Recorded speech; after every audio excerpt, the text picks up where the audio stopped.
સ્વર્ણારે વતન પંચાનું તાપનું નટની માયાનું સ્વામિનારે સ્વામિનારે સંવત 1877 ના ભાગાવતી એકાદશી દિવસ 6 ઘડી દિવસ ચડતે શ્રીજી મહારાજ શ્યામ શ્રી પંચાલામજી જીરાબાઈના દરબારમાં ઓટા ઉપર ઢોલિયો ધરાવીને વિરાજમાન હતા ને માથે ધોળો ફેંટો બાંધ્યો હતો તથા ગરમ કોટની લાગી ડગલી પહેરી હતી તથા ધોળો કેસ પહેર્યો હતો તથા ધોળી ઝીણી પછેડી ઓળી હતી અને પોતાના મુખારવિંદની આગળ પરમહંસની સભા તથા દેશ દેશના હરિભક્તની સભા વાઈને બેસી હતી અને શ્રીજીમાં નિત્યાનંદ સ્વામી પાસે શ્રીમદ ભાગવતના પ્રથમ સ્કંદની કથા કરાવતા હતા. તેમનો જન્મ એ શ્લોક પ્રથમ આવ્યો તેનો અર્થ કયો ત્યારે યત્ર વિસર્ગો એવું જે શ્લોકનું પદ તેનો અર્થ પોતે શ્રીજીમાં કરવા લાગ્યા છે. માયાના 3 ગુણનો સર્વે ઇન્દ્રિયો અંતઃકરણ અને દેવતા તે ભગવાનના સ્વરૂપને વિશે સ્વીકારમાં છે જ નહીં. શું વાત શની કથા કરાવતા હતા ભાગવતની શ્રીમદ ભાગવતની કથા કરાવતા હતા એમાં શું વાત આવી ધર્મ અને પછી ઈશ્વર ગો મસા ભગવાનના સ્વરૂપમાં આ 3 ગુણની માયા છે એ તો સ્વાભાવિક સમજી શકાય એવી વસ્તુ છે. કારણ કે ભગવાન થકી જ આ માયાનું સર્જન થાય અને ભગવાન થકી ના આધીન છે બધી માયા અને ભગવાનની દ્રષ્ટિથી જ આ માયાની ઉત્પત્તિ છે. એટલે એ માયા ભગવાનમાં નથી અને ભગવાનને એ માયા સ્પર્શ કરી શકતી નથી. ક્ષેત્રજ્ઞ યોગ ક્ષેત્રજ્ઞ અનંત કોટી આ ક્ષેત્ર છે બ્રહ્માંડ એ ભગવાનનું સ્વરૂપ છે અને ભગવાન સ્વરૂપી છે. આત્માને પણ જીવને પણ આ દેહમાં 3 ગુણની માયા રહી છે. દેહ પિંડેશુ બ્રહ્માંડે જેટલી બ્રહ્માંડની રચના એટલે આ દેહની રચના છતાં પણ એ સર્વમાં શ્રેષ્ઠ આત્મા છે અને એ આત્મા સર્વનો નિયંતા પણ આત્મામાં અજ્ઞાન છે કારણ છે અને ભગવાન સ્વતંત્ર છે. એટલો ફેર ભગવાન ને માયા સ્પર્શ કરી શકતી નથી એટલે ભગવાનમાં 3 ગુણની માયા છે જ નહીં. અને જે આપણને માયા જેવું દેખાય છે માયા દ્રષ્ટાંત આપશે નટની માયા. ભગવાન અજન્મા છે. મહારાજે લખ્યું કે શ્રી કૃષ્ણનો જન્મ તે કથન માત્ર છે. ભગવાન તો અજન્મા છે. ભગવાનને ગર્ભવાસનું દુઃખ હોય નહીં. ગર્ભવાસમાં જવું ન પડે. જો જવું પડે તો ભગવાન છે ના કહેવાય. એ તો આપણને આ દેખાય પણ જીવનો પ્રવેશ 9 મહિના આપણે કહીએ પણ 9 મહિના ન રહે ગર્ભવાસમાં. 5 મહિના તો એમને જાય ફાજલ પછી આત્માનો ચૈતન્યમય પ્રવેશ આપે ત્યાં સુધી નથી હોતો પ્રવેશ. એમ શાસ્ત્રો કહે છે કે ગર્ભવાસમાં આ જીવ 9 મહિના રહે છે પણ 9 મહિના આત્માનો આવેશ નથી. પછી આત્માનો આવેશ થાય છે. અને ભગવાનની તો વાત જ કરો. ભગવાન તો સદી ગમે ત્યાં પ્રવેશ કરે. જેમ સુધી શંકરાચાર્ય રાજાના ખોજામાં પ્રવેશ કર્યો એમ જીવને જન્મવો અને ભગવાન પ્રવેશ કરે અને એ ભગવાનનું સ્વરૂપ ભગવાન પ્રગટ થયા. તો એ મહારાજ કહે છે કે ભગવાનના સ્વરૂપમાં ત્રિગુણ માયા નથી. અને ધામના શ્લોક લખ્યો છે ભાગવતની અંદર, આ શ્લોક છે. એટલે ધામ જે પોતાનું સ્વરૂપ, હવે અહીંયા તે આપણે જો અક્ષરધામ ગુણાતીત સ્વામી લઈને એને અર્થ બેહાડી તો ભાગવત વાળા ના માને. ભાગવત વાળાને બે, ભાગવત વાળાની ન વાત બે. પણ એનો અર્થ મહારાજ એમ સમજાવે કે આ જે સ્વરૂપ ભગવાને પંચભૂતનો દેહ ગ્રહણ કર્યો છે એ ભગવાનનો વાસ થયો એટલે ધામરૂપ બન્યું. આ ધૂળ માટીનું આ મકાન છે, પણ ભગવાનનો પ્રદેશ થાય એટલે દિવ્ય અક્ષરધામ નિર્ગુણ. એમ છે તે આ તત્વો પણ દિવ્ય રૂપ છે, નિર્ગુણ છે, ચૈતન છે. આપણા કોઈ દેહ અને જીવ જુદા, આપણે જીવને દેહથી જુદો પાડીને આત્માનો અને આ દેહની વ્યક્તિ જુદી સમજાવીએ. અને ક્ષેત્રજ્ઞ દેહ મિથ્યા છે, દેહ નાશવંત છે, આત્મા ચૈતન છે, અખંડ છે, અવિનાશી છે. આ વ્યક્તિ આપણે સમજાવી છે એવી ભગવાનમાં નથી. ભગવાનમાં તો સંગોપન સર્વ ખલવિદમ બ્રહ્મ, અંગો અંગ ભગવાનનું સ્વરૂપ જ બ્રહ્મરૂપ છે. એના તે સારું તો મજના 17માં આ પ્રશ્ન છે, મહારાજ ધ્યાન કરવું ભગવાનનું તત્વ સહિત કરવું, તત્વ રહિત શીખ કરવું. તો મહારાજે આ વાત સમજાવે કે ભગવાનને તત્વ છે કે નથી એવું ચૂંટણું ભગવાનના ભક્તને કરવું ગમે જ નહીં, ના પાડી. ભગવાનના સ્વરૂપમાં તત્વ છે કે નથી એવું શું કરવું ગમે જ નહીં. ભગવાનના તત્વે રહી સમજે તો શું નિર્બાધ પણ, અને તત્વે સહી સમજે શું બાદ આવ્યો એ કહો. કારણ કે ભગવાનના તત્વનો બાદ હટતો નથી. તત્વને બ્રહ્મરૂપ બનાવે છે ભગવાન. એનો સંબંધ થયો એટલે એ બ્રહ્મરૂપ બની ગયા. તો એ ધામના સ્વયં કહે છે કે એ તત્વો એ કરીને આપણા તત્વો જીવ બનાવે. આપણા તત્વો અને આપણો આત્મા અને દેહ જુદો પછી ના રહે. એ જો ગુણાતીત ભાવને પામે તો સંગોપંગ દેહ બ્રહ્મરૂપ. એના પછી ત્યાગ ભાગ પછી ન રહે. ભગવત ભાવને પામ્યા પછી ત્યાગ ભાગ ન રહે. એ પણ નિર્ગુણ, એ પણ દિવ્ય બની જાય. એમ મહારાજે કાર્યના પહેલામાં પણ આ શબ્દ મૂક્યો ને, ઈયરની ભમરીનું દ્રષ્ટાંત આપ્યું. સતી દેહે બ્રહ્મરૂપ થઈ જાય. ઈયર ભમરીનું દ્રષ્ટાંત આપ્યું છે ને, સતી દેહે બ્રહ્મરૂપ, દેહ મૂકીને બ્રહ્મરૂપ નહીં. એ આ વાત મહારાજે લખી. એ શબ્દ આપણે પણ એ વિચારવા જેવું. દેહની વ્યક્તિ જુદી સમજવાની ક્યાં સુધી છે કે જ્યાં સુધી દેહના ભાવ ભજવતા ત્યાં સુધી એનાથી ફારગતિ આપે. 55 આવ્યું ને ચીજું નહીં ફારગતિ. તારણ મારે શું લેવા દેશે ને તું કહે તું ભોગવીશ, ફારગતિ આપી.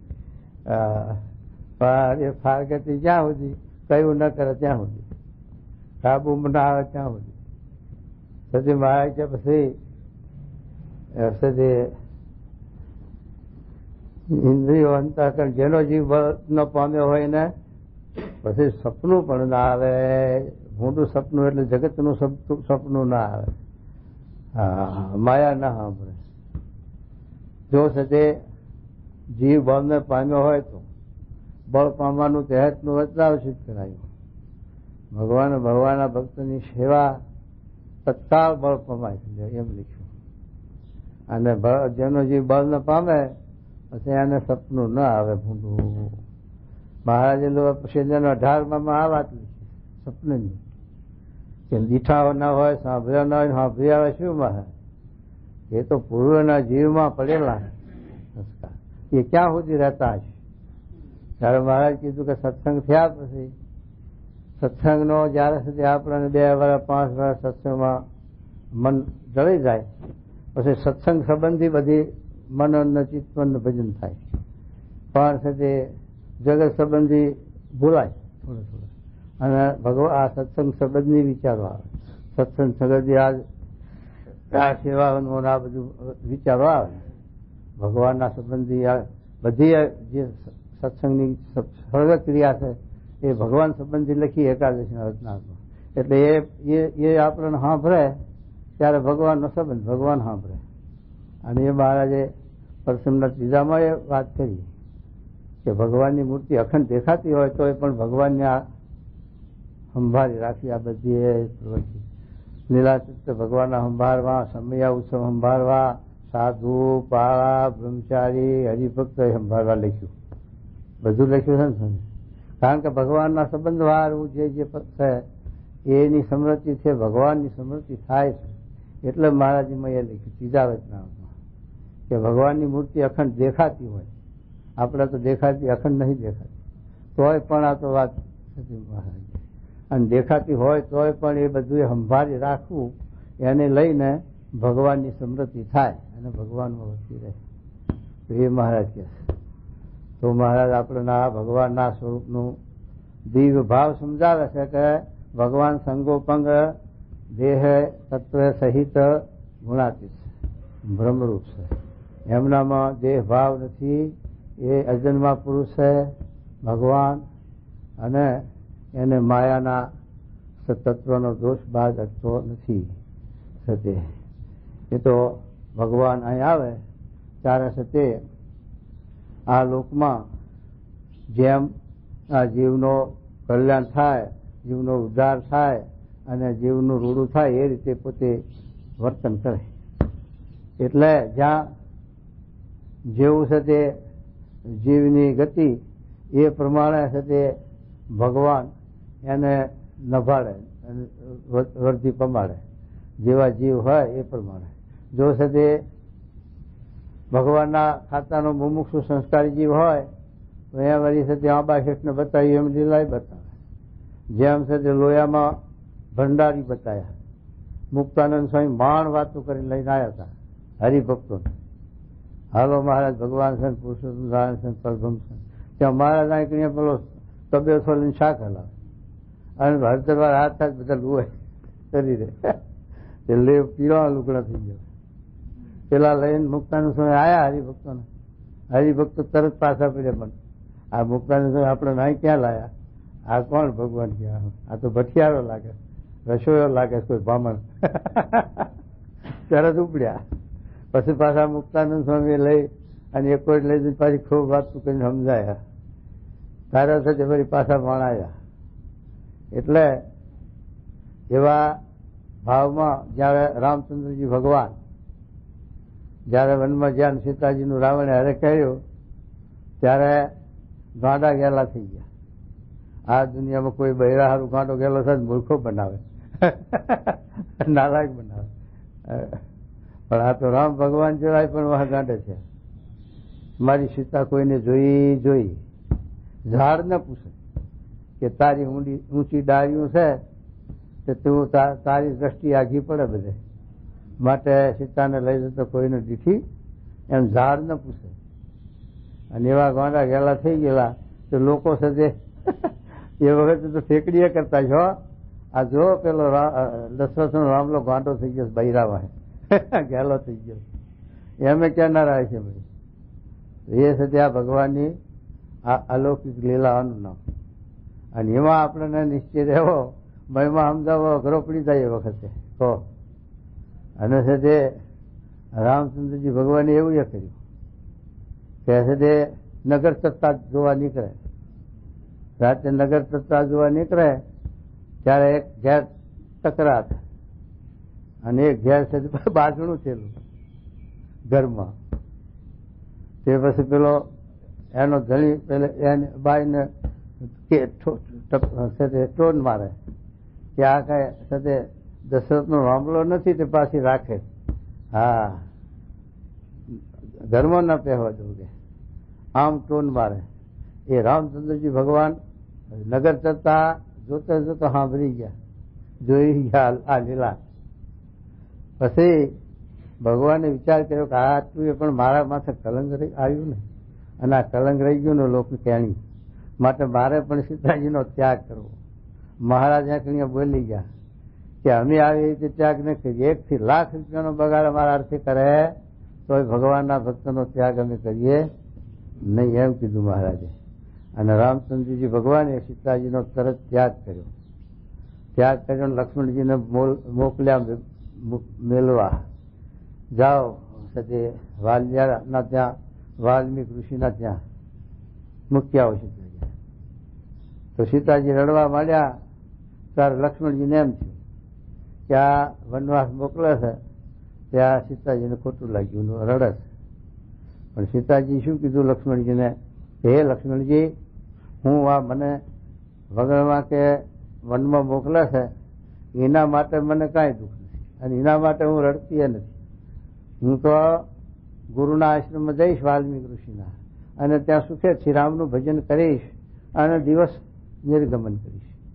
પણ રામચંદ્રજી ભગવાન દયાળુ છે અને લોકાપવાદને લઈ અને પોતે જાણવા છતાં રામચંદ્રજી ભગવાન જાણે છે, સીતાજીને સમજે છે કે આ જીવ નિર્દોષ છે અને આ જીવ ભક્ત છે.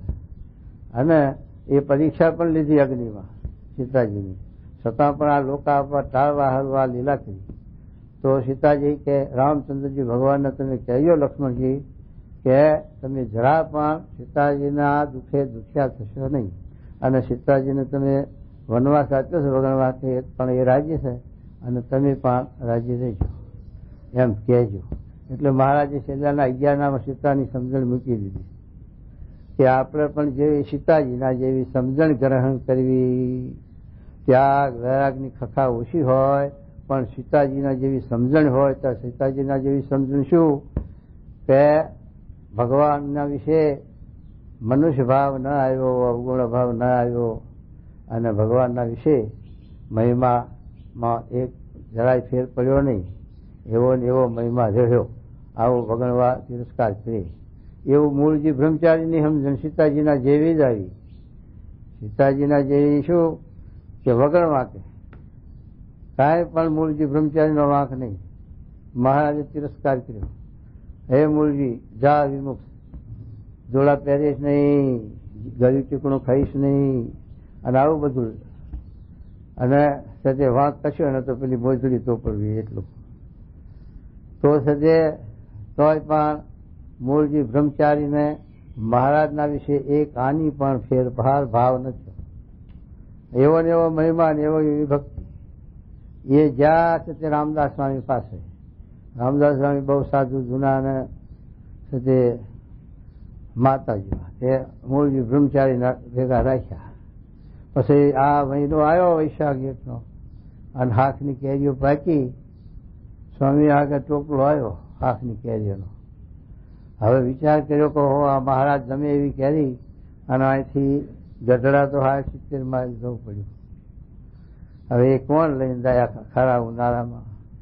તારે મૂળજી કે સ્વામી આપ આજ્ઞા કરતા હું જોઉં, પણ કે સ્વામી કે તમારે જોડા પહેરવાની મારે ના પાડી છે, ના ધોમ તડકો અને બધું. તો કે એ તો હું સવારમાં ટાટા પર, સાંજનું ટાટા પર હાલીશ, બપોરે ગરમી મટમાં સુધી વિહોમાં કરીશ, એમ કરીને પહોંચીશ. પણ જવું કહેતા હોય તો પછી સારું ઉપડો. ટોપલો લઈને ઉપડ્યા.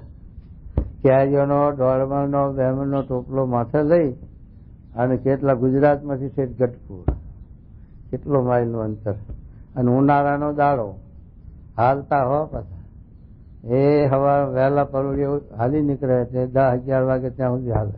પછી વળી બપોર તાપ ચડે એટલે ઝાડ હેઠળ કે ગામ હોય તો આશરો કરે બે. એમ કરતા કરતા આ ગઢપુર ગયા. પેલા સ્વામી આવા કેવું વચમાં ગામ આવે છે ને આમનું, પેલા સ્વામીનું વિહારીનું બોરુમાં વાત કરે છે. મહારાજને ત્યાં પેલા ટોપલો મૂળજીભાઈ કેરીઓનો પડાયો હતો એ ભગત વાત કરતા હતા, અને કે મને 2 તો હાલો, બીજી તમે ટોપલો લઈ જાઓ. પણ એ વાત કરતા હતા. અને એ ટોપલો લઈને પછી મહારાજ પાસે આવી અને મૂકે છે. મહારાજ આવરું જોવે પૂરબિયા ખરા ને, લે કસોટી તાર પૂરેપૂરી. મૂળજી બ્રહ્મચારી ટોપલો મેળ્યો આગળ તો રામ ફર્યા. જય સ્વામી ના કર્યા હો. ઉભા રહીએ આપણે હોઈએ તો વિચાર કરો. એટલે મહારાજને નથી પડી તો આપણે શું પડી હાલો. પણ મૂળજી બ્રહ્મચારી ટોપલો મેલી અને ઉભા રહ્યા, અને મહારાજ સામું ન જોયું ત્યારે નીકળ્યા. તો એક હરિભક્ત બાઈ દોષી હતા, મૂળજી બ્રહ્મચારી કેમ દેખાતા નથી હમણાંથી, કે આવી રીતે મહારાજે મને કાઢ્યો હતો, તે હું જોતો ને અત્યારે લઈને આવ્યો ટોપલો કેરીનો, પણ જય નારાયણ કર્યા નહીં. પછી મહારાજ એ દોષીમાં ઘેર લઈ ગયા મૂળજીને, અને જમાડ્યા રોટલા કરીને. સવારે ગળી ચૂકડાનું નિયમ હતું, ખાધું નહીં, પણ રોટલા દાળ ખાધા. અને પછી મહારાજ ડોશીમાં હાલ્યા કે હાલો મૂળજી બ્રહ્મચારી. મહારાજ પાસે લઈ ગયા. મહારાજ, શું આ મૂળજી બ્રહ્મચારીનો એવડો ગુનો કર્યો, 80 માઇલથી લઈને ટોપલો આવ્યા કેરીનો, તો હામું ના જોયું. ત્યારે પછી મહારાજે હામું જોયું. પછી મહારાજે રાજી થયા અને મહારાજે વખાણ કર્યા કે મૂળજી બ્રહ્મચારી જેવા નિષ્કામી કોઈ નહીં, મૂળજી બ્રહ્મચારી જેવો નિષ્ઠા મહિમા કોઈ નહીં, એમના હાથની સેવા ગમે, એવું બધું પ્રશંસા કરી મહારાજે. 6 વચનામૃતનું 6 વચનામૃત છે. એ 6 વચનામૃતમાં મૂળજી બ્રહ્મચારીનો રેફરન્સ આવે છે મહિમાનો. અને મહારાજ કે ભોળા છે, એકનું 2 આવડતું નથી, વ્યવહાર કુશળમાં નથી, પણ અમને રાજી કરતા આવડે. તે અમને અમારી મરજી હાથ, અમારી રુચિ પ્રમાણે વર્તે. હા, અમને રાજી કરવાનો એમને આવડે. આમ બીજું વ્યવહાર કુશળ ભોળા જેવા છે. તો પણ મહારાજે પ્રશંસા કરી. તો મહારાજનો એવો મહિમા સમજ્યા. ભોળા હતા તોય પણ દિવ્ય ભાવ, નિર્ગુણ ભાવ, અને સીતાજીના આજ્ઞા પણ એવો ભાવ. એમ મહારાજ આ વચનામૃતમાં આપણને આ મહારાજ પોતાનો મહિમા સમજાવે છે કે આવી રીતે નટની માયાની પેઠે ભગવાનની આ અલૌકિક કરી હશે. આ લીલા અલૌકિક છે, એમાં આપણી નજર પડે એવી નથી. ભગવાન જે કાર્ય કરતા હોય એ દિવ્ય નિર્ગુણ સમજવું બહુ અઘરું. અને દિવ્ય ભાવ ફરતો દેખાડે, ચમત્કાર દેખાડે તો રસ્તાના જનારને મહિમા સમજાય, રસ્તાના જનારને ગુણ આવે તો ચમત્કાર છે. પણ જયારે આવી રીતે ભગવાન મનુષ્ય લીલા બતાવે અને સાથે હંતાઈ જાય, સુંદરીના ઘરમાં હંતાઈ જાય, જઈને પેલા ગંગારામ મલના ઘરમાં કરી ગયા, એમ સાથે હંતાઈ જાય તારે આપણને મનુષ્ય ભાવ આવી જાય, તારે કે ભગવાન છે આમ કેમ થયું. તો એ સાથે આ બધી ભગવાનની લીલા છે. ભગવાનને જો કાર્ય કરવું હોય તો ગમે તે કરી શકે છે, અને ન કરવું હોય તો મનુષ્યની અલ્પ મનુષ્ય જેવું વર્તી બતાવે. તો મહારાજ સાથે મેઘ પરમાં જ્યાં મૂળજીને માર્યો ત્યાં મહારાજ કહે અહીંયા રક્ષા ન કરી લે, ન તો ભગવાન રક્ષા કરે, ધાર હતો આંચ ના આવવા દે, અને એ ત્યાં રક્ષા ન કરી. દાદા ખાતરના ઘરમાં રહ્યા છે, તરીવરને પોતાનું જ માન્યું છે ઘર જ, અને વ્યવહારે પોતાનો જ માન્યો છે. દાદાનો દરબાર તો દાદાનો વ્યવહાર નથી, આપણો જ. એવી રીતે રક્ષા કરી દો. પાળાઓ અને ગભરાયા પેલી જમીન હારું કે દાદાનું નથી, આપણું છે. આવો ભાવ છતાં પણ 21 વાર જઈને જરા પાછું આવ્યા કેશમાં, તોય પણ દાદાને એક જરા પણ મનુષ્ય ભાવ નહીં જો. અને માખર તણાની નદીના કાંઠે ખાવા કરેલા અને બધો મોલ ખેડૂતોના ભાગોનો એ બધો તે વરસાદ પડ્યો તણાનો. તે મહારાજે લખ્યું પાછું વચનાવતમાં કે લોકા જરાક દાદા ખાતરને આવો આપતકાળ આવ્યો છે, એમાં જેના જેવા અંતઃકરણ હશે એવા જણે આવ્યા છે, એમ મહારાજ કીધું. માટે સુધી આવી રીતે ભગવાન આ લોકમાં આ ભગવાને આ કળ ચડાવી છે તે ઓટોમેટિક હવના કર્મ ફદાતા ભગવાન છે, પણ હવના કર્મ પ્રમાણે કાર્ય થયા કરે, ચાલ્યા કરે. આ તો કર ચડાવી છે 33ના વચનાવતમાં. દાખલો ફરીનો ભગવાનને પડે નહીં, એમાં ભગવાન પછી માથું ના મારે. બહુ કર ચડાવી મૂકી એનામાં હાથે ઓટોમેટિક થયા કરે. વસ્તીનો વધારો થાય ને ખોટે આવે ને લાભે થાય. જીવના કર્મ પ્રમાણે રજોગુણ, તમોગુણ, સત્વગુણ આવા કર્મ જીવે ચેડમોડ કર્યા હોય એના સંચિત સ્ટોક ઘણો હોય. આપણે સાથે જવાનીમાં હરડીને ભેગું કરીને કોદરા અને ચોખા અને ઘઉં ભેગા કરી રાખ્યા હોય, પછી ઘડપણમાં એ ખાઈએ, પણ જેવી રીતે ભેગા કર્યા હોય એવી રીતે ખાવાનું. કોદરા ભેગા કર્યા કોદરા ખાવાના, અને સુધી આંબા વાયા તો આંબાની કેરીઓ ખાવાની, બાવર વાયા તો હુરો ખાવાની, તો હુર્યો ખાવી પડે. એ પ્રમાણે આ ભગવાને કર ચડાવી છે તે આ ચાલ્યા કરે છે. એમાં ભગવાન માથું મારે નહીં, પણ કોઈ વખત ભગવાનને એવો આસ્તિક ભાવ લાવવો હોય અને દુનિયાને સુધી દેખાડવું હોય ભગવાન છે એવું, તો પછી પ્રહલાદજીના જેવું કામ કરે. પ્રહલાદજીના દેહને આંચ આવવા ન દીધી અને પોતે બાણ ખાધું, એ આમ આમ બેઠા હતા ભગવાન. અને પેલો પારસી જાણ્યું કે આ મરગલું લાગે છે, માર્યું પણ ત્યાં આવ્યું, અહીંથી ત્યાં ઝીણા આવ્યું. પછી પેલો પારસી આવ્યો તો જોયું આ તો ઓહો, પછી પગમાં પડ્યો ને માફી માંગવા માંડ્યો ને ભગવાન કે તારો વાંક નથી, આ તો અમારું કર્તવ્ય છે, આ તો અમારા જે માગી લીધું અમારા છોકરી, અમારો જાદવપુરનો લાશ અને આ જાદવા થોડી કરી છે એમાં આ પેલું કાહરું ગહતે ગહતે રહી ગયું તું ભાલોડ્યું, એ મારા માટે જ રહ્યું હતું, એ તારા હાથમાં આવ્યું. આ બધું નિમિત્ત માટે તારો વાંક નથી.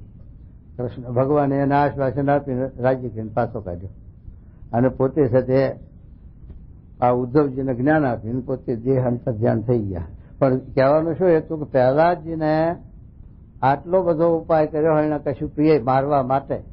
હવે એ આપણા જેવો જ દેહ હતો ને પ્રહલાદનો, ક્યાં લોઢા લાકડાનો હતો કે છતાં પણ એને કોઈ હથિયાર ન અડ્યું, કોઈ અગ્નિ પ્રવેશ ન કર્યો, કોઈ કાજમાં દાટ્યા એને ગમે તે હાથીના પગે બાંધ્યા અને હોલકામાં મેલ્યા અગ્નિમાં, બધી વાતે નિષ્ફળ થયો એને કશું. અને પ્રહલાદજીના દેહને આંચ આવવા ન દીધી, આ ભગવાનનું કર્તવ્ય. અને એમણે બાણ ખાધું, લ્યો ભગવાનને બાણ વાગી ગયું ને પ્રહલાદજીને ના વાગવા દીધું, તો એ કર્તવ્ય ભગવાનનું.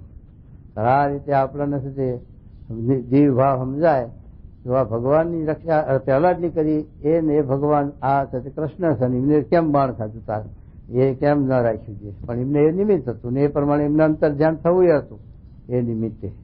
એટલે બધું એ છે તે આ સંજોગ.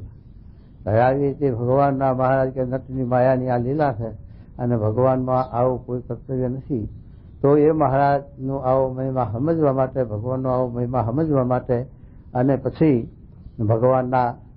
ભગવાનના સ્વરૂપ જે પ્રગટ વિચરતું હોય એના વિશે પણ મહિમા અને આવો જીવ ભાવ રહે તો મનુષ્ય ભાવ ના આવે. કારણ કે હજારો જીવોનું કલ્યાણ કરવું અને આ ધોળા કરવા એમાં અનંત પ્રકારના વિઘન ન આવરણનું, ન કહેવાનું, ન સાંભળવાનું બધું આવે. તો પછી દરેકના મનને સંપાદન કરવું, રાજી કરવું, બધાના મનના હાચવી અને બધાના જીવનું કલ્યાણ કરવું અને બધા જીવને રાજી કરવા, તો પોતાને સાથે મન ધાર્યું ફેરવવું એ પડે. હરિભક્તોની રૂચિ ભરીને હરિભક્તોને રાજી કરવા પડે. એ સાથે એવી રીતે વર્ત તારા આપણને એમ રહી જાય કે આનો પક્ષ રાખે છે, આનો નથી રાખતો, આને આપે છે, આનો નથી આપતા, એમ આપણને રહી જાય. જોગી મહારાજ જેવા પુરુષ, ગુણાતીત પુરુષ, છતાં પણ એમાં આપણને મનુષ્ય ભાવ આવતો. કેમ સ્વામી ગોંડલ બધું ખેંચે છે, ગોંડલ લઈ જાય છે, બીજા મંદિરમાં નથી જવા દેતા, આવતા નથી. એમ સાચું કે બોલે અને કે પણ એમને ગોંડલનું એ વાહન લઈ જવું તો કઈ એ આપણા હારું મેલી ગયા, વાપરો ને ઉડાવો ને ખાઓ પીવો મજા કરો, એ ક્યાં વાહન લઈ ગયા. પણ આવું કહું રહી જાય, મનુષ્ય ભાવ રહી જાય આપણા વ્યવહારમાં. અને છે તે એટલા માટે મહારાજ આપણા જીવમાં આ નિષ્ઠા પાકી કરાવે છે કે મહારાજ તો સાક્ષીમાં અંતર ધ્યાન થયા. હવે મહારાજની આપણે લીલા ચરિત્ર જોવા જવાના છીએ, મહારાજનું કાર્ય જોવા જવાના છીએ. મહારાજનું કાર્ય અત્યારે પણ એવું કાર્ય અખંડ આ છે તે મહારાજ સત્પુરુષ દ્વારે રહી ગુણાતીત સ્વામી, ભગતજી મહારાજ, શાસ્ત્રી મહારાજ, યોગી મહારાજ, અત્યારે પ્રમુખ સ્વામી દ્વારે જઈને કેવું કાર્ય કરે છે અને કેટલો બધું છે તે આ મહારાજના સ્વામીની ઉપાસના માટે છે તે દેહની પરવા છોડી દઈને આ કાર્ય કરે છે. એમાં આપણને છે તે આવી રીતે એમના દેહનો ભાવ ન જણાય અને મનુષ્ય ભાવ ન જણાય, એમની ક્રિયા ગમે, એમનો સ્વભાવ ગમે, એમના ભેગું રહેવું ગમે. અને ક્યાં લખ્યું? 62માં દાસના લક્ષણ લખ્યા, ત્યાં લખ્યું એમનો સ્વભાવ ગમે, ભેગું રહેવું ગમે, એમની વાત ગમે, બધું એ આ લખ્યું છે. એવી રીતે જો આપણે છે તે એમનો મહિમા સમજાય અને એમનું કાર્ય છે એ જીવ છે અને જીવના કલ્યાણ અર્થે છે અને અનંત જીવના મોક્ષના અર્થે છે અને એમના દેહના અર્થે, દેહના ઇન્દ્રિયોના અર્થે એ કાંઈ ક્રિયા છે નહીં અને એવું દિવ્ય સ્વરૂપ સમજાય તો મહારાજ કે આપણે દિવ્ય વડતાલનું 5મું વચનાવ્રત લખ્યું કે આપણામાં તો દેહના ભાવ જણાય છે, પણ આપણા ઈષ્ટદેવ એને જો માયા પર સમજ્યા છીએ તો આપણે પણ માયા પર થઈ ગયા છીએ. આવું મહારાજે સમજાયું. આનો ઉત્તર એ જ છે ને એ જ માર્ગ છે. નિર્દોષ થવાનો માર્ગ જ એ છે. તો એ મહારાજ આપણે નાવત સમજાવે છે. શું કહે છે જુઓ, સાંભળો. ઇન્દ્રિયો અંતઃકરણ દેવતા જો ભગવાનના સ્વરૂપને સ્વીકારવામાં છે જ નહીં. થઈ રહ્યું. ઇન્દ્રિયો અંતઃકરણ દેવતાને ખાય છે, આખું સંગોપંગ ભગવાન જ થઈ રહ્યું. એમ સમજી એ શ્લોકનું પદ છે. હા, ધામના સ્વીન સદા નિરસ્ત ભૂતમ. કહેતા ધામ છે એ પોતાનું સ્વરૂપ, તેને ટાળ્યું છે એ માયાના સ્વરૂપ કટકટ. જો આ ધામ રૂપ જે પોતાનું આ સ્વરૂપ પોતે મહારાજે જે મનુષ્ય દેહ ધર્યો એ ધામ રૂપ બની ગયું. અને એ પોતાનું જેમ પેલું કંટક કંટક કાંટ ક્યાં છે ને શ્લોક જુઓ કે કાંટે કરીને કાંટો કાઢે એ છે ભગવાન. આ દેહ પોતે ના ધર્યો તો આપણી દ્રષ્ટિમાં ક્યાંથી આવે, અને આપણાને સાથે એમનો જોગ ક્યાંથી થાય, એમનું ધ્યાન ક્યાંથી કરીને શું કરીએ ભાયા વગર. પણ એમને આ દેહ આપણને બતાવ્યો, એ દેહ કરીને આપણા દેહાભિમાન રૂપી કાંટો કાઢે. અને એ છે એમનામાં જો દેહાભિમાન હોય તો આપણું દેહાભિમાન ક્યાંથી ટાળે અને ક્યાં ટળે. માટે એમાં આ દેહ ભાવ છે, એ હાકરનું નારિયેળ છે. અને ધામના સ્વીન એટલે આ દેહ જે ધર્યા આ સત્પુરુષ ગુણાતીત પુરુષ છે, એના પણ એવી જ રીતે આ દેહ છે એ પણ ગુણાતીત છે. દેહ સંગોપંગ ગુણાતીત સ્વરૂપ છે, પણ એ દેહે કરીને આપણું દેહાભિમાન ટાળે છે. એ આપણે સમજવાની વાત છે. તો એ દેહની અંદર આપણને મનુષ્ય ભાવ ન આવવો જોઈએ. અને એના વિશે દેવ ભાવ જેવું હાકરનું નારિયેળ સંગોપંગ મહારાજે વાત કરી શકે. હાકરનું નારિયેળ હોય એમાં સોતરા ગોટલા કાસલી જુદું ન હોય એમ મહારાજ શું કહેજો. સ્વર્ગરૂપ કપાળ એવું ભગવાનનું પરમ સત્ય સ્વરૂપ છે. હા, એ આત્યંતિક પ્રલયંતે અક્ષરગામી છે.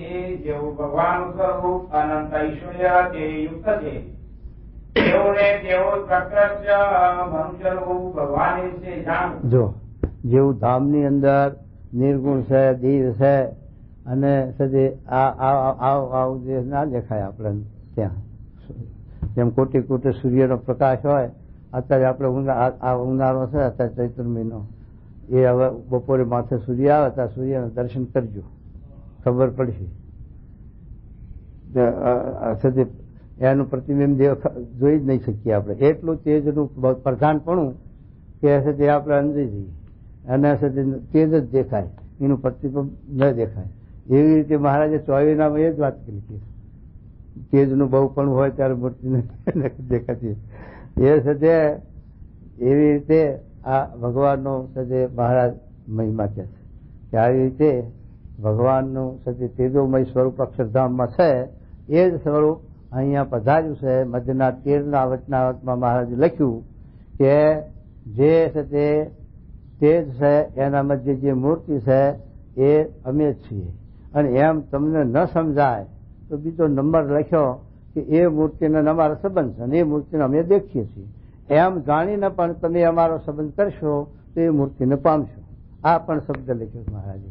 અને ગુણાતી સ્વામી પછી લખ્યું, કારણ કે પરંપરા મહારાજ સ્વયં આથી બિરાજે, તો ત્યાં લખ્યું મહારાજ કે જેવા રૂપે ભગવાન મળે એનું ધ્યાન ભજન કરવાથી મૂળ સ્વરૂપને મેળવી દે છે. આ શબ્દ લખ્યો એ ગુણાતી સ્વામી પાછો શબ્દ લખ્યો.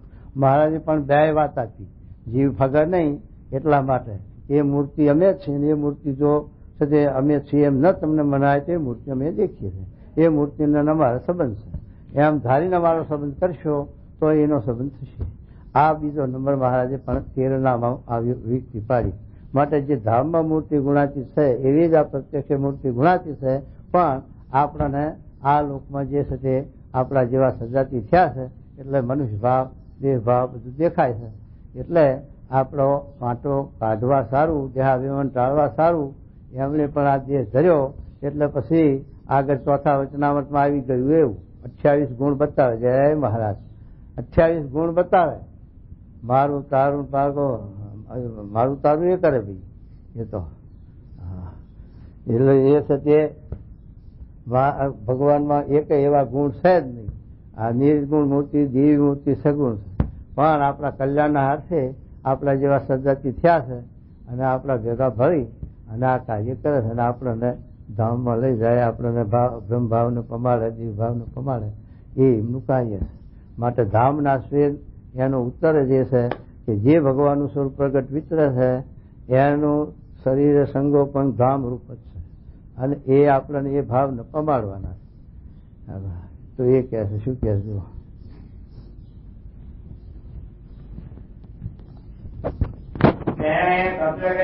ભગવાને જાણે કેવા અને એ પ્રકટ ભગવાનને મૂળ જીવ છે તે મારી દ્રષ્ટિએ કરીને જુએ છે. ત્યારે પોતા જેવા મનુષ્ય દેખે છે. જેમ પોતે જન્મ્યો હોય, બાળક થાય, યુવા થાય, વૃદ્ધ થાય ને મરી જાય, તેમજ ભગવાનને પણ જાણે છે.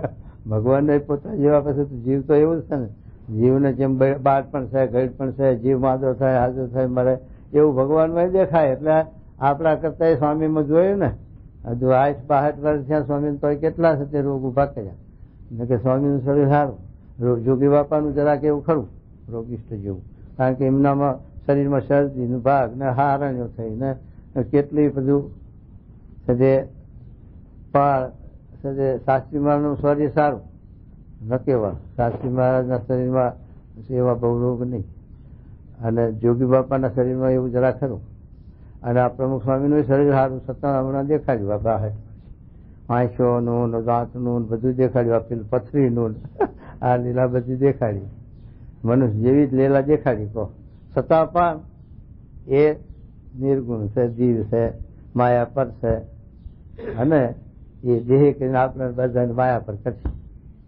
એ મહારાજ કહે છે જે મહિમા સમજવો ત્યાં છે તે ઘાંટી આવી જાય.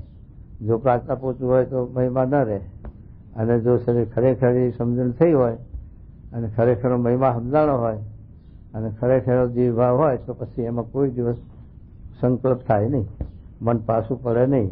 પોતાના મને કરીને, પોતાની દ્રષ્ટિએ કરીને અથવા કોઈના શબ્દે કરીને આપણું મન પાછું ન પડે. એ છે મહિમા જોવા હોય તો શું કહે જુઓ.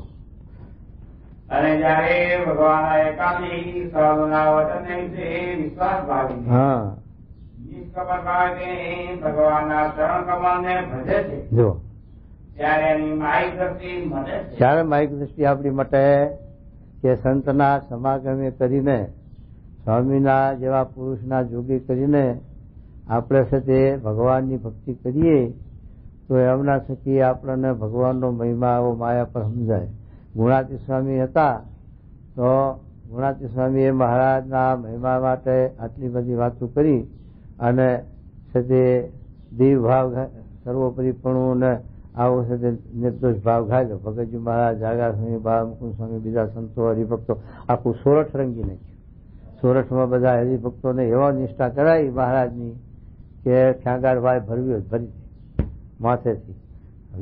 રઘુવીરજી મહારાજ કહ્યું કે સ્વામી આવા કેટલા હરિભક્તો કરી મૂક્યા કે સ્વામી કે આ ખ્યાગાર ભરી દે એવા બધા બળિયા ભક્તો છે, એમ સ્વામી વાત કરી. એ છે તે સ્વામીના સમાગમે કરીને મહારાજનું સર્વોપરી પણ સમજાણું અને મહારાજનો અમારી વિશે નિર્દોષ ભાવ પણ એવો થયો અને મહારાજના વિશે મહિમા પણ આવો સમજાણો.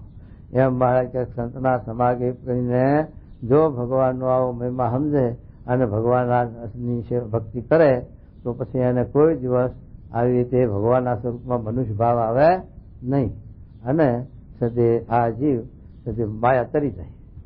માયાને તરવાનો ઉપાય જ આ છે, બીજો માયા તરવાનો ઉપાય નથી. સાધન કોઈ માયા તરવાનો ઉપાય નથી, એ તો ભગવાનની આજ્ઞા છે અને ભગવાનની પ્રસન્નતા.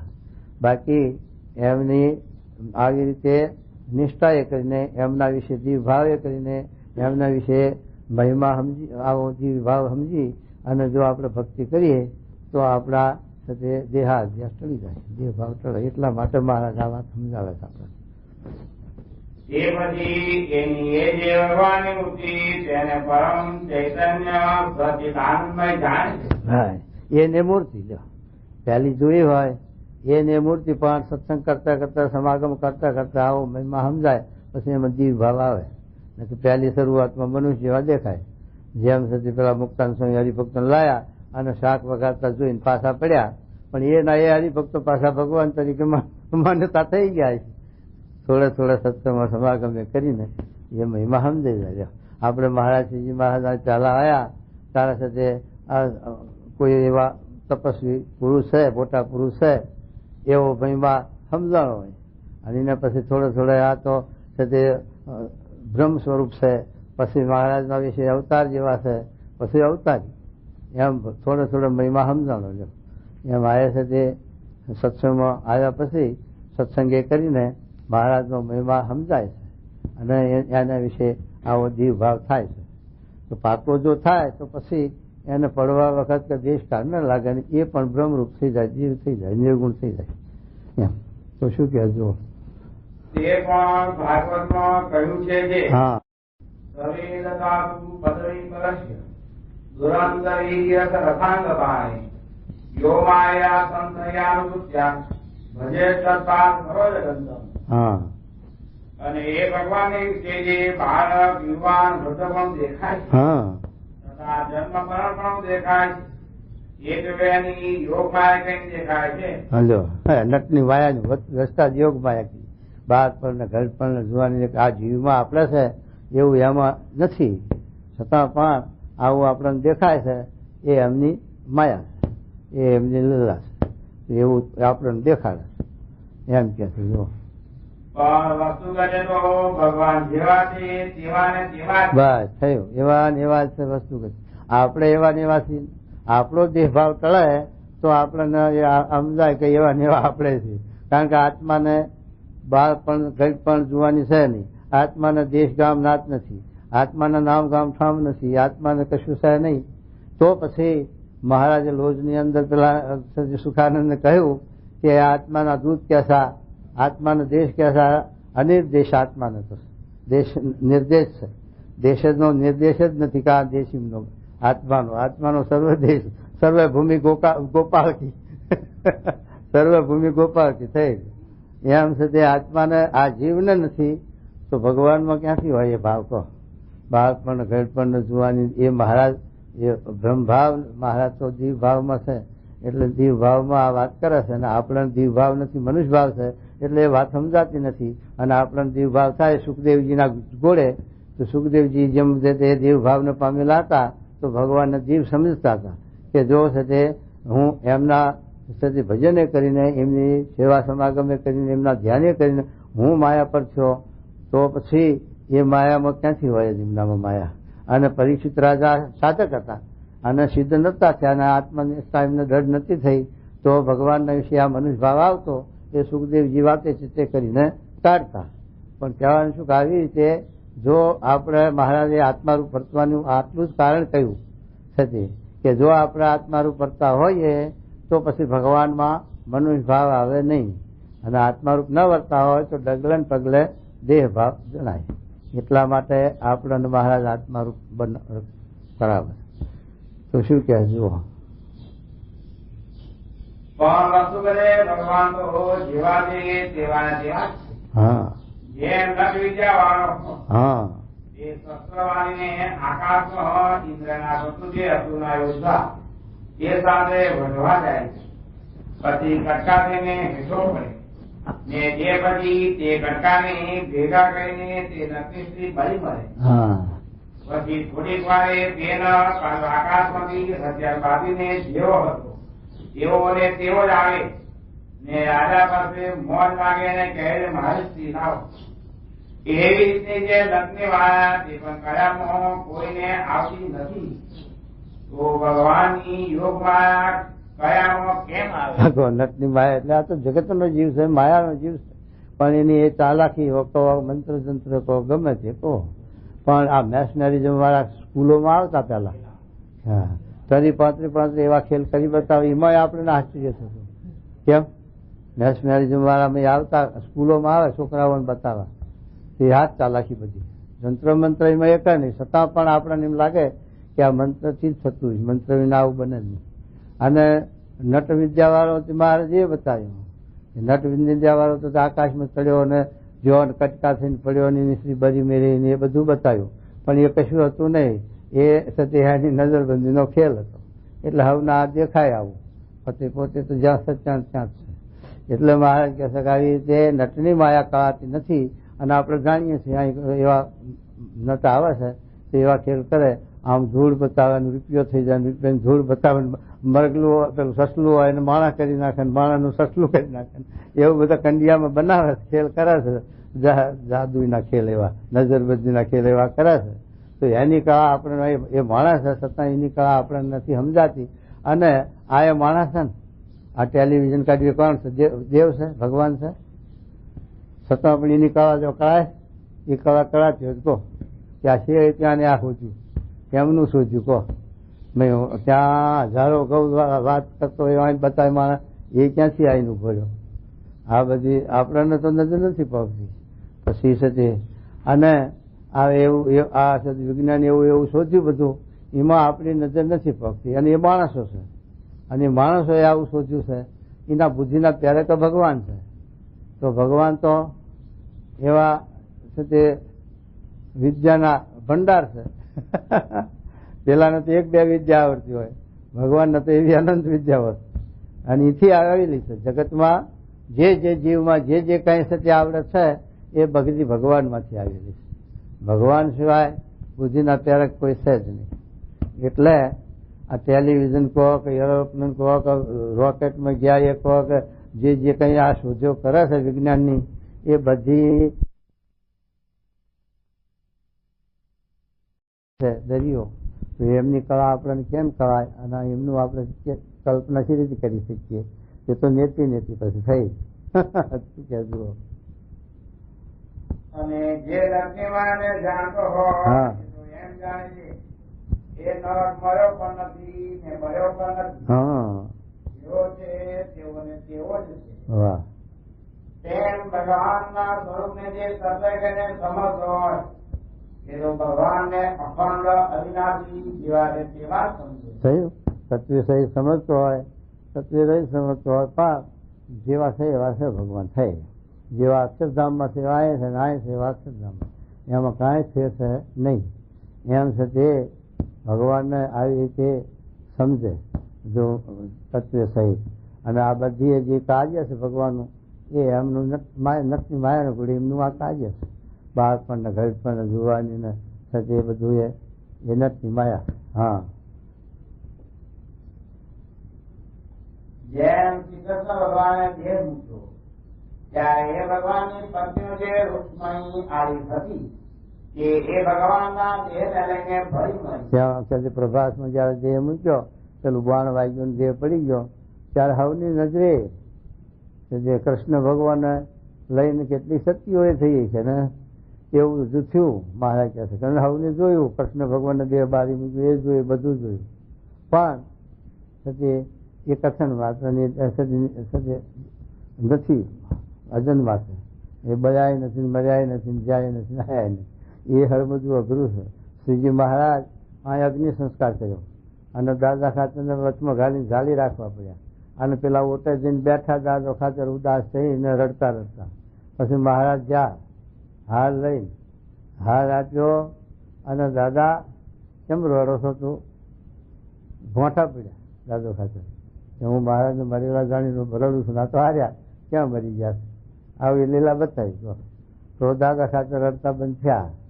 અને આ લીલા ગઢપુરમાં બતાવી એવી ઘણાને મહારાજે ધામમાં ગયા પછી પેલા રસ્તામાં રાયભાઈ આવતા દીના દર્શન દીધા કે જાઓ અમે ગઢડે તમે અમે તો બાર ગામ જઈએ છીએ પછી આવીએ એમ કહીને મહારાજ સામા મળ્યા. અને એવું બધું આ લીલા બતાવી ઘણા ઠેકાણે ઘણા લોકોને બતાવી.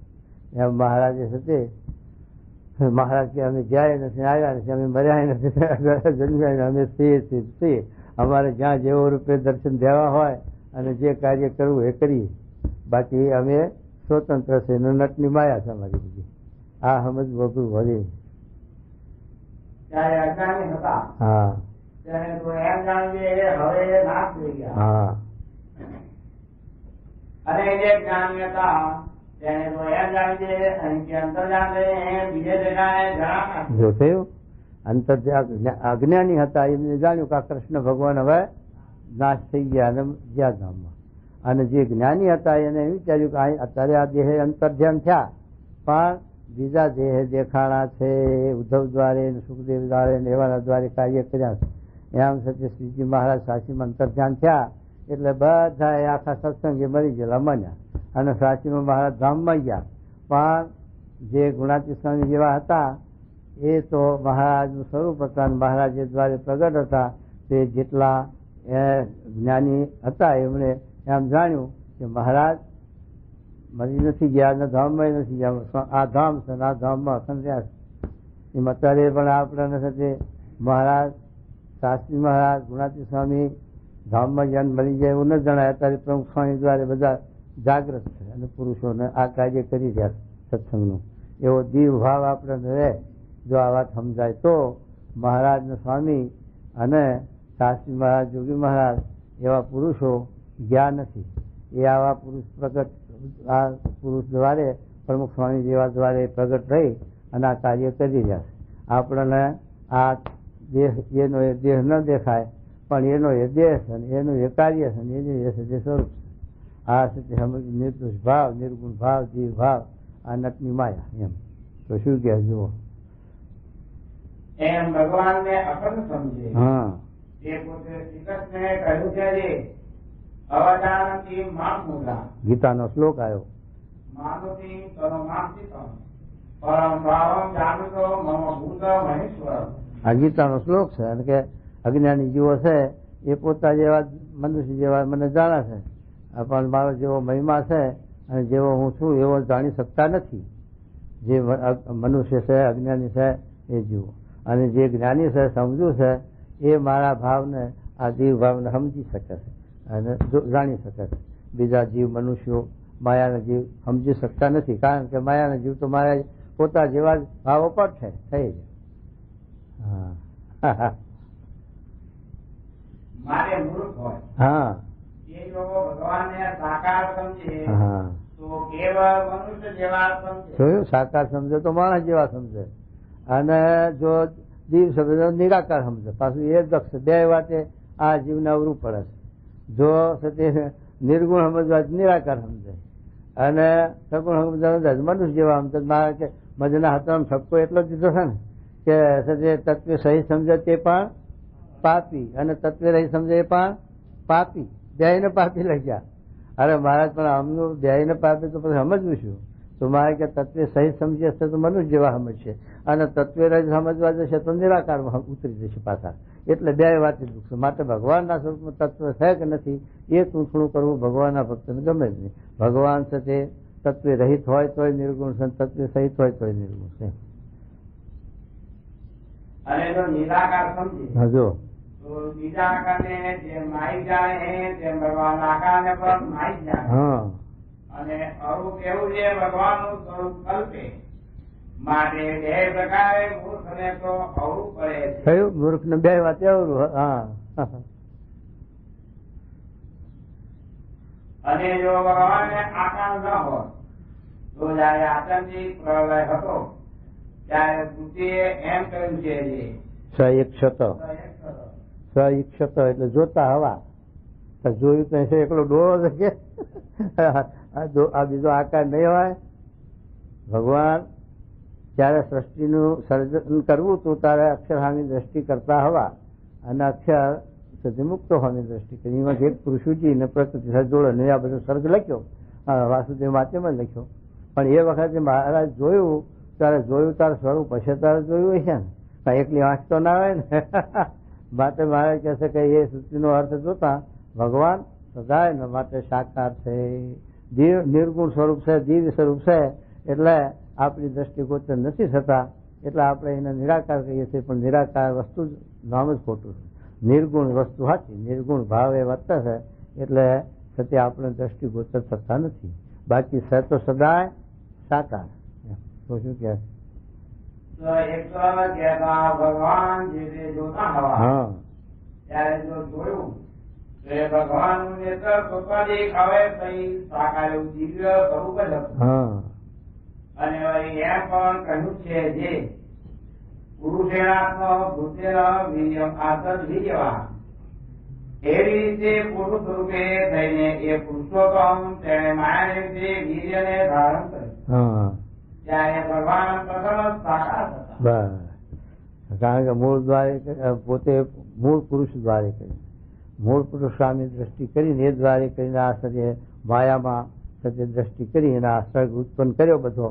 તો ભગવાન મૂળ સદા એના માટે સાકાર જ હતા, અને સાકાર હોય તો જ આ બધું સાકાર સૃષ્ટિ રચી શકે, ઉત્પન્ન કરી શકે, બનાવી શકે. ને કે નિરાકારથી શું થઈ જાય કહો? આ જો આ સગનભાઈ સાકાર છે તો થાંભલા પીઠડા પાટડીઓ કેવું બનાવ્યું છે, અને એ નિરાકાર હોય તો આ ક્યાંથી બનત? ઉતાર જ ના હોય નિરાકાર, અને નિરાકાર હોય તો આ સાકાર આ મકાન ક્યાંથી બનતો? માટે છે તે એના કરતા સાકાર જ થયા. અને એ જે પુરુષોત્તમ નારાયણ તે કોઈ કાર્ય ને અંદર પુરુષ થાય છે, ત્યારે પુરુષ છે તે પુરુષોત્તમ ના પ્રકાશમાં લીન થઈ જાય છે ને પુરુષોત્તમ જ રહે છે. થયું પુરુષ નામાં કાર્ય કરવું હોય તો પુરુષ દ્વારે અવતાર સંભવેલો. કૃષ્ણ ભગવાનનો પુરુષ દ્વારે અવતાર જ, અને સાથે આવી રીતે ભગવાન પોતાનું કામ કરવા સારું એમાં પ્રવેશ કરે એટલે ભગવાન એને લીન કરી નાખે. જેમ સૂર્યમાં ચંદ્રમાં તારા લીન થાય એમાં અત્યારે ભગવાનને આ કાર્ય કરવું છે તે પ્રમુખ સ્વામીને લીન કરી અને મહારાજ સ્વરાજ થકા વિતરે છે અને સ્વરાજ થકા કાર્ય કરી રહ્યા છે. ને કે આવી શક્તિ મનુષ્યમાં હોય નહીં. આટલો મનુષ્યનો દેહ ભીડો ખમી શકે નહીં, તો મારે ગમાડવો પડે. આવો ભીડો વેઠવા જાય તો મગજ ખવાઈ જાય. આ તો આપણે 2 માણસ કે 5 માણસની હાય રહેવું હોય તો એ મગજ નહીં ચાલતું, અને હજારો માણસની હાય રહેવું એ મગજ કેમ કામ કરી શકે? પણ એ કર્તવ્ય બધું ભગવાનનું છે. એ ભગવાન એમને લીન કરી અને મહારાજ સ્વતંત્ર થકા વિતરી અને આ કાર્ય કરી રહ્યા છે. એ મહારાજ આ વાત સમજાવે. જુઓ પુરુષોત્તમ રહે છે જો માયા રૂપે થાય છે, ત્યારે માયા પણ પુરુષોત્તમના તેજમાં લીન થઈ જાય છે ને તે રૂપે ભગવાન જ રહે છે. હા, કાર્ય ભગવાને કરવું ગમે તેમાં લાકડામાં પ્રવેશ કરીને કામ કરાવી લે. એમ શું જેવું જેવું કાર્ય આવેશ ભગવાન હોય ને સ્વયં ભગવાન હોય. સ્વયં ભગવાન એટલે સ્થિતિ ભાવને પામેલા, એમાંથી જાય આવે નહીં. અત્યારે પ્રમુખ સ્વામીજીમાંથી નીકળી જાય ને પાછા પ્રવેશ કરે એવું નહીં. અને પરશુરામ છે, પરશુ છે, એવા જે હતા એમાં આવે, એમાં કાર્ય પૂરતા પ્રવેશ કરે ને પાછા નીકળી જાય. અને અવલબામાં આવ્યા તો મહારાજ 3 દિવસ પણ પાછા નીકળી ગયા. અને એવા કેશવદામાં મહારાજે પ્રવેશ કર્યો હતો, પણ એ પાછા ચમત્કાર બતાવવા પૂરતું, કાર્ય કરવા પૂરતું. અને આ છે તે ભગતજી મહારાજમાં, શાસ્ત્રી મહારાજમાં જે પ્રવેશ એ સ્થિતિ એ ભાવના પામેલા પુરુષ, એટલે એમાં આવન જાવન નહીં. જેમ ગુણાતીત સ્વામીને કીધું ને કે આ ભગતજીને તમે આપ્યું તો લઈ લો, કે થોટ બઢ્યું નથી, હવે ન લેવાય. એ તો હા એમ એ સ્થિતિનો ભાવ. અને પેલો આવેશ, આ કામ કરવા કાર્ય કરવા આવેશ કરે એ જુદી વાત, અને સ્થિતિને પામેલા એ ભાવને પામેલા પુરુષો એ વાત જુદી. એમ શું કહેજો? અને પછી એ ભગવાન મહાતત્વ રૂપે થાય છે. હા, ને તેમાં 3 તત્વમાંથી ત્યારે બીજા તત્વ તે રૂપે થાય છે. અને પછી તે વસ્તુનો પછી તે તત્વનું કાર્ય જે વિરાટ તે રૂપે થાય છે. તથા વિરાટ વૃત્તિ ત્યારે બ્રહ્માદી તે રૂપે થાય. તથા નારદ ગંગાદી રૂપે થાય. એવી રીતે અનેક પ્રકારના કાર્યથી જેને જેને વિશે એ પુરુષોત્તમ ભગવાનનો પ્રવેશ થાય છે, તેને તેને પોતાના પ્રકાશે કરીને લીન કરી નાખીને પોતે તે રૂપે કરીને સર્વોત્કર્ષપણે વિરાટના થકા રહે છે. એ કાર્ય કરો એ લીન કરી પોતા સ્વર થકા રહે એ છે. એકોહમ બહુ શ્યા પ્રજાએ એ શ્લોકનો અર્થ પણ આવી રીતે સમજાયો મહારાજે કે આવી રીતે બહુ રૂપે થયા નથી, પણ પોતે આવી રીતે પોતાના કાર્યમાં પ્રવેશ કરે અને જે દ્વારે જેટલું સામર્થ્ય બતાવવું હોય, કાર્ય કરવું હોય એ દ્વારે કરે ભગવાન. એમ બ્રહ્મા દ્વારે કરનારા સૃષ્ટિની ઉત્પત્તિ લઈને તો ભગવાન જ છે ને, એની જ ઈશ્વરી એની શક્તિ છે. કે બ્રહ્મા શું કરી શકે? અરે અને જેને રીતે પોતે વિરાજમાન રહે છે તેના પ્રકાશને પોતે ઢાંકીને પોતાનો પ્રકાશ પ્રગટ કરે છે. હા જેમ અગ્નિ લોઢાની રીતે આવે છે હા ત્યારે લોઢાનો જે શીતળ ગુણ ને કાળો વર્ણ તેને કાઢીને પોતે પોતાના ગુણને પ્રકાશ કરે છે. વાહ. લોઢામાં પ્રવેશ કરે ત્યારે શીતળ ગુણ ને બધું કાળો વર્ણ બધું મટી જાય છે અને અગ્નિ જ દેખાય. પણ એની અંદર લોઢામાં આવે છે અને પાછો આ લોઢામાંથી અગ્નિ નીકળી જાય. એમ જે ભગવાનને ભજીને ભગવત ભાવને પામેલા પુરુષ છે એ સ્વયં સ્વરૂપ એમાંથી આવન જાવન નહીં, નીકળી જાય ને ટાઢું પડી જાય ને પાછું કારું પડી જાય એવું નહીં. અને એ આવે છે એ કારું પડી જાય, નીકળી જાય એટલે પાછું અત્યારે ત્યાં સ્થાને ઊભું રહે. એમ જેમ શેખજીમાં મહારાજે પ્રવેશ કર્યો તો શેખજી ભગવાન થઈને પૂજાવા માંડ્યા અને મહારાજે પાછા બોલાવીને ઈશ્વરે ખેંચી લીધું એટલે પાછા શેખજી રહ્યા. એમ આ સ્વરૂપની વાત નહીં.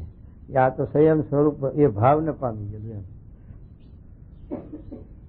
એમ જેમ સૂર્યોદય થાય હા ત્યારે તેના પ્રકાશમાં તારા ચંદ્રમાલિકના તેજ લીન થઈ થઈ જાય જાય ને સૂર્યનો પ્રકાશ રહે છે. રહે છે. તેમ એ ભગવાન જેને જેને વિશે આવે ત્યારે તેના તેજનો પરાભવ કરીને પોતાના પ્રકાશને અધિકપણે જણાવે છે. વાહ. જેમાં જેમાં ભગવાનનો પ્રવેશ થાય ત્યારે પોતાનો પ્રકાશ લીન કરીને પોતે અધિકપણે સામર્થ્ય બતાવે. ઈશ્વરીય સામર્થ્ય અધિકપણે બતાવે. દરેકના જીવના અનુભવ થાય ભાઈ. હા.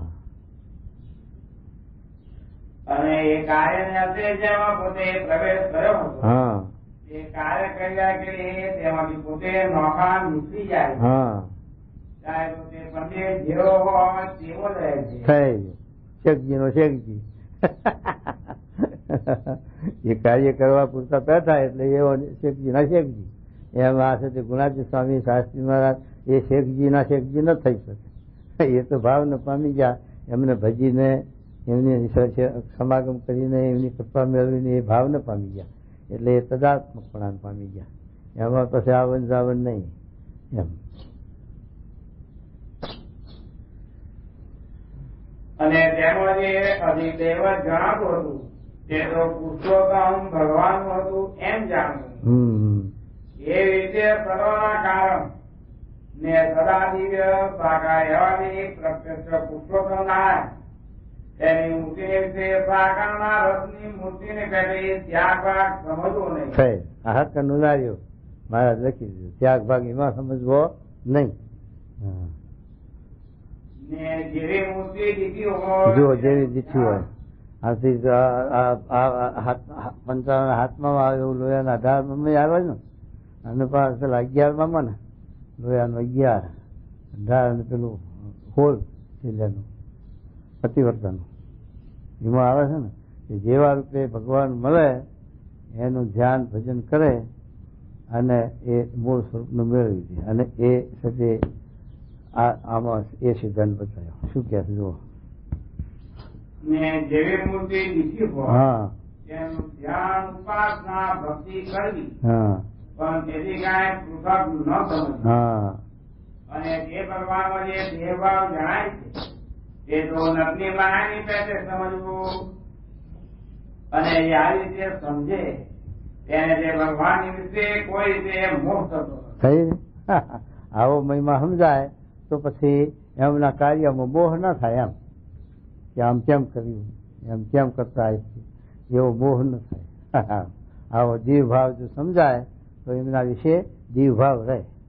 કોઈ દાડો એમના કાર્યમાં મોહ ન થાય. અને આ વાર્તા છે તે કેને સમજાવવામાં આવે છે? હા તો જેને એવી ગ્રહ પ્રતિતિ હોય છે આત્યંતિક પ્રલય થાય છે ત્યારે ભગવાન ને ભગવાનના ભક્ત તે દિવ્ય સાકાર રૂપે કરીને અક્ષરધામ વિશે દિવ્ય ભોગને ભોગવતા કરે છે. અને તે ભગવાનનું રૂપ ને ભગવાનના ભક્તના રૂપ તે અનંત સૂર્ય ચંદ્રના પ્રકાશ સરખા પ્રકાશયુક્ત છે. આત્યંતિક પ્રલય થાય ત્યારે બધું પ્રકૃતિનું કાર્ય નાશ થઈ જાય. પણ ભગવાનનું અક્ષરધામ અને ધામમાં રહ્યા મહારાજ ને મહારાજના મુક્તો મહારાજના ભાવને પામેલા એ અખંડ અવિનાશી છે. એને કાળ નથી. એને કાળ જતો નથી એક અક્ષરધામમાં. બીજે બધે કાળ જેવા નિવા રહે. આત્યંતિક પ્રલયમાં પણ મહારાજ અક્ષરધામને મુક્ત અખંડ જેવા નિવા. અને એવા તેજોમય દિવ્યમૂર્તિ જે ભગવાન એ જીવોના કલ્યાણ હશે ને પોતાના વિશે 9 પ્રકારની ભક્તિ જીવોને કરવાની હશે. કૃપા કરીને પોતાની જે સર્વ શક્તિઓ ઐશ્વર્ય પાર્થ સહિત મનુષ્ય જેવા થાય બધા ઇકોચિના જેવું જાય ને સિદ્ધાંત. ત્યારે પણ જે એવા મર્મના જાણનારા છે તે ભગવાનનું સ્વરૂપ અક્ષરધામ વિશે જેવું રહ્યું છે તેવું પૃથ્વીને વિશે છે. અને જે ભગવાનનું મનુષ્ય સ્વરૂપ છે તેને સમજે પણ તે સ્વરૂપને વિશે ને આ સ્વરૂપને વિશે લેખ માત્ર ફેર સમજતા નથી. અરે વાહ. અને આવી રીતે જાણે ભગવાનને જાણ્યા તેને તત્વ કરીને ભગવાનને જાણ્યા કહેવાય. હા, તત્વ કરીને જાણ્યા તો આ જાણ્યા. ત્યાંના વચના લખ્યું છે ને સીધો પ્રશ્ન. તત્વ કરીને ભગવાનને જાણ્યા પછી કાંઈ જાણવું બાકી રહેતું નથી. એ આ તત્વ છે જાણ્યાનું. અરે અને તેને ભગવાનની અને તેને માયાની વૃત્તિ થઈ કહેવાય. હા. અને એમ જે જાણે તેને જ્ઞાનની ભક્ત કહીએ ને તેને એકાંતિક ભક્ત કહીએ. વાહ. અને આવી રીતે જેને પ્રત્યક્ષ ભગવાનના સ્વરૂપની દ્રઢ ઉપાસના હોય ને તેને ભગવાનના સ્વરૂપમાં કોઈ દિવસ માયપાનો સંશય ન થતો હોય ને તેને કદાચિત કોઈ પુસ્તકને યોગ્ય કરીને અથવા બહાર કર્મને યોગ્ય કરીને કઈ અવરું બતાઈ જાય તો પણ તેનું કલ્યાણ થાય. પડી ના જાય મોક્ષના માર્ગમાં. હા.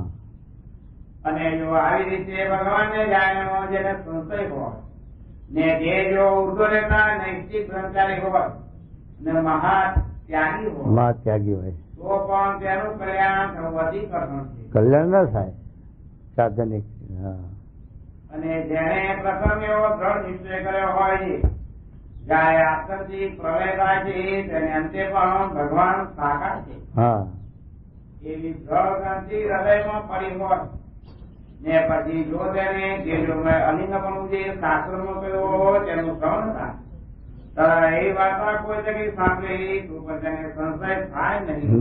શંકા ન થાય. ગમે તેની વાત સાંભળે એવા વેદાંતના ગ્રંથો હોય એમાં નિરાકાર પણ આવ્યું હોય પણ એને શંકા ન થાય કે આમાં કેમ લખ્યું છે.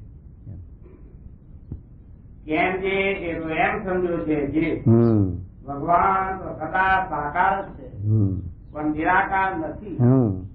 અને તે ભગવાન રામકૃષ્ણાથી મૂર્તિઓને ધારણ કરે એ રીતે જેની દ્રઢપણે સમજણ હો તેની પરિપક્વ નિષ્ઠા જાણવી એ રીતે શ્રી મારી પોતાના ભક્તજનની શિક્ષાણ્યાથી પોતાના સ્વરૂપની જે અનન્ય નિષ્ઠા તે સંબંધી વાર્તા કરી તેને સાંભળીને સભે પરમ ડરતા હતા. શ્રીજી મહારાજના સ્વરૂપની એવી રીતે વિશેષ થઈને દ્રઢતા કરતા હવા વાહ એવી રીતે પંચારાનું સાચું વતનામ થયું. જય